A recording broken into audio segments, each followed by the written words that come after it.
Chapter 2 is titled What You Really Think About Leadership Matters. And it continues to focus on answering the question, why does having a strong core matter? Now, in a book about leadership, it's always helpful to make sure you're on the same page with readers about what leadership means.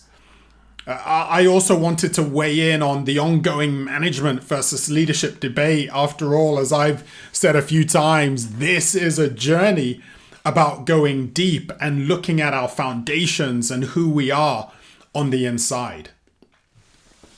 So in this chapter, I wanted to get you as a leader to step back a bit and consider what you really think and believe about leadership.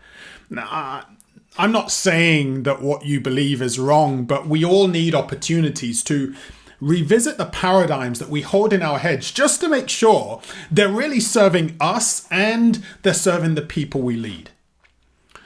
Some of you have heard me tell this story before, but it bears repeating because it'll help you understand more about why this is such an important topic for me. It also explains what I believe is truly the foundation of effective and transformational leadership.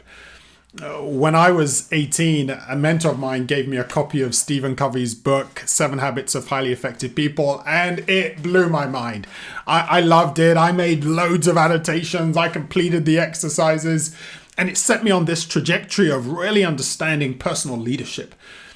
And now he gave it to me not because he wanted me to become an incredible leader. He just wanted me to do well in my A-level exams. And if you're not from the UK, then those are the exams that we take just before going into university.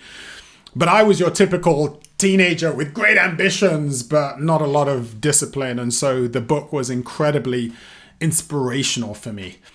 And the idea in particular that was so foundational for me as an 18-year-old was this: that private victory precedes public victory. And when I think about leadership, everything that I do is built on this foundation. That the leadership, yes, is about the private and the public victory, but the private victory always comes first. And if you want to be a leader who is truly transformational, you've got to get this. You know, the great athletes, the Michael Jordans of this world, their public success was down to their private success and the hard work that they put up behind the scenes. You know, appreciating the concept of private victory also helps address the management versus leadership debate. People are complex beings. And so we don't manage people, we manage things, we lead people. But you really only appreciate that when you've done the hard work in your own life. Do you know what makes people tick? Do you know what makes you tick? That's where it starts. People ask, are leaders born or made?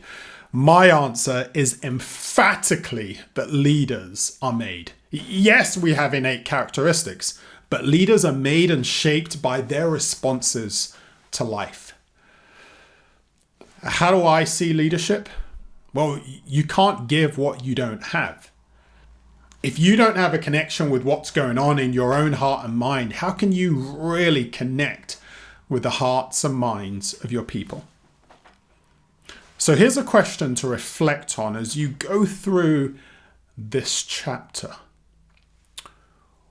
Would others describe you as a leader or as a manager?